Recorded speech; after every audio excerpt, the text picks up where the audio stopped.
Yo, what's going on, guys? Clutch back again with another video for you guys today, and today is going to be an insane one. It is the 4-3-2-1, and this is how all the pros are using it. Your favourite pros, techs, anders, all of them. This is how they are setting up, and I'm going to show you guys now. Before we do get into it, if you haven't already, please drop a like, drop a comment as well if you do have any questions, and also smash that sub button. We are trying to reach 5,000 subscribers before Christmas. We're about 160 away, so anyone who does, it'll be massively appreciated.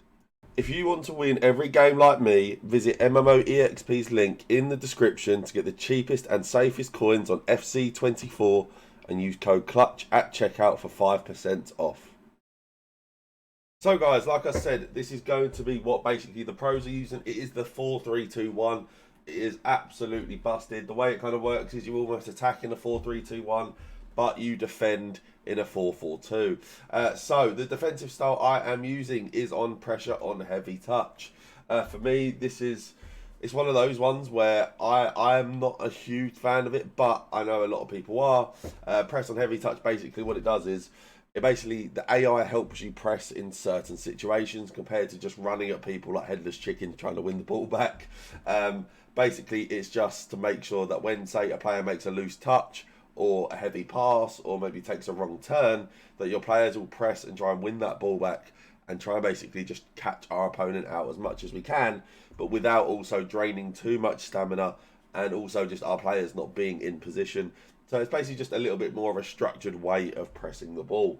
Now, our width is on 45. This is to basically tuck those fullbacks in and make sure we don't concede any silly goals. Obviously, with through balls being so good, it means that we have to really make sure we mark the right areas. Through balls are so easy to concede this year. It's just that gap between the fullback and the centre back can be so hard to defend. So just tucking in those fullbacks, just make sure we don't concede any silly through balls. Obviously, it means we're a little bit more vulnerable out on the wings, but as long as you're vigilant of that, you will be absolutely fine. Now, the depth is on 71. This is, again, just because of how good 71 depth is. I know we're all bored of it. I'm bored of it. You're bored of it. But it is still broken. It is still busted. And it's just what we have to use. If you are unaware what 71 depth does, I don't know where you've been. But basically, it's basically a broken way of pressing on FC24. They basically changed depth this year, so it basically helps you press the team compared to just basically having a higher line.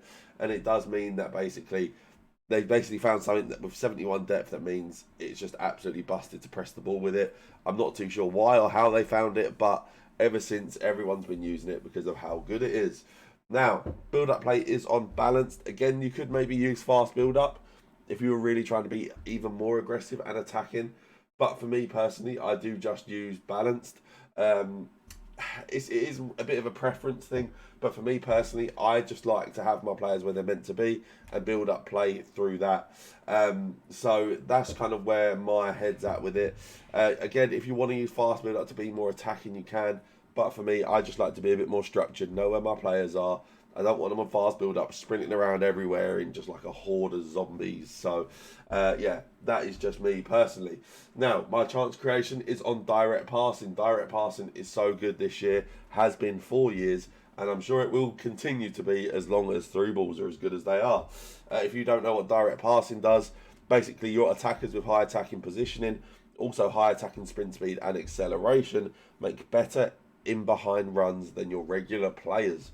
Now, obviously, it's a very obvious reason why this is so good is because of how good through balls are by themselves, let alone when the AI is actually trying to make better runs for you to suit your players' stats and abilities. It works very well, and it's definitely a must-have. Now, the width is on 50. Again, this is mostly down to the fact of just we've got a lot of players in and around the centre of the pitch.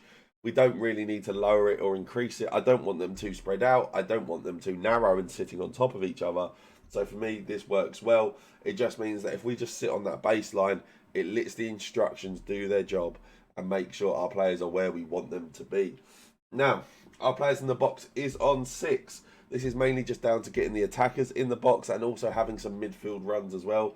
Like I said, we do have some attackers in midfield to balance it out. You'll see in the instructions part of the video, but basically it does just mean that we just want some extra attacking bodies just not the attackers really. So we'll have 1 or 2 midfielders getting involved. We might have some fullbacks getting involved as well, just by being that little bit more aggressive. And then we do have our corners and free kicks both on 2.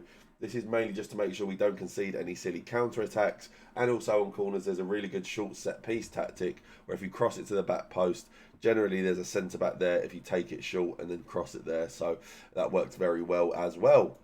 Now, guys, we are going to go into the instructions. This is how I have the team laid out. Like I said, we do have Messi in midfield, and obviously we'll speak more about this in the instructions as to why he's there. But he is so good in this role. He works so well for attacking and helping score goals. It just works very well. So don't be afraid to maybe put an attacker or 2 in midfield, as long as they have the right attributes with high dribbling, shooting. Musiala's another one who works very well as well. Now, I do have my central striker and my left centre forward both on stay central, getting behind. Now, like I said, when we are defending in the 4-4-2, these 2 will basically work as your 2 central strikers. These will be the ones that basically press the line and stay high at all times and really try and make sure we don't concede any silly goals. But in terms of going forward, we do have them on stay central just to make sure, again, we attack these central areas and be as aggressive as we can, and just make sure that basically we can try and basically get ourselves in as many good through ball positions as possible. Obviously, as well, with the getting behind, it does just mean that our players are going to look to make those in behind runs just to make basically us as deadly as possible. And then our right centre forward, I do have on drift wide, getting behind, come back on defence. Now, this is mainly just down to the fact of when we are defending, he is going to drop into basically a right mid role and basically play as a, like I said, as like a 4-4-2. So he's basically going to play as your right mid. So we do have him on come back on defence for that reason. We do have him on drift wide as well to make sure he does cover those wider areas and make sure he does drop into those spaces. And then we do have him on getting behind as well, just to make sure, again, he's still making in behind runs, because we still do want him going forward, being aggressive, attacking, making sure he gets in the right areas. Also, he'll probably be the one setting up cutbacks, back post crosses.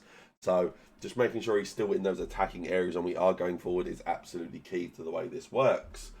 Now, I do have both of my right centre mid and my central centre mid on stay back while attacking cover centre.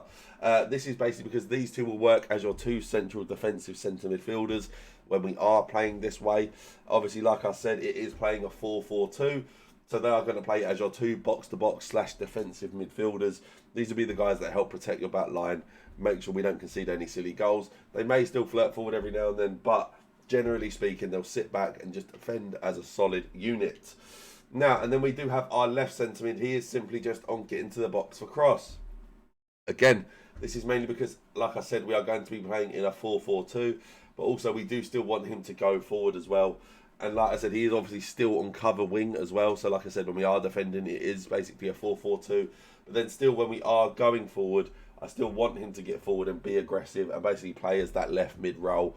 Try and get involved, score trivellas, just build up play in general, just be more attacking and more aggressive and get us in those good areas. Now, I do have both of my centre-backs and my keeper all on default instructions. And then I do have both of my fullbacks on overlap. This is mainly just so when basically my fullbacks do go forward and my wingers, my left centre forward, right centre forward will obviously still be narrow. It does just mean we have even more options going forward. We can really overload our opponents and just make sure we are as hard to defend as possible to try and give us as many goal scoring opportunities as possible. So yeah, guys, hopefully you guys did enjoy this video. If you have, please drop a like, drop a comment, also drop that sub button as well, and it will just help me a lot, so that'd be massively appreciated. And also, as you saw in the video, visit MMO EXP. The link's in the description. Use code CLUTCH for 5% off.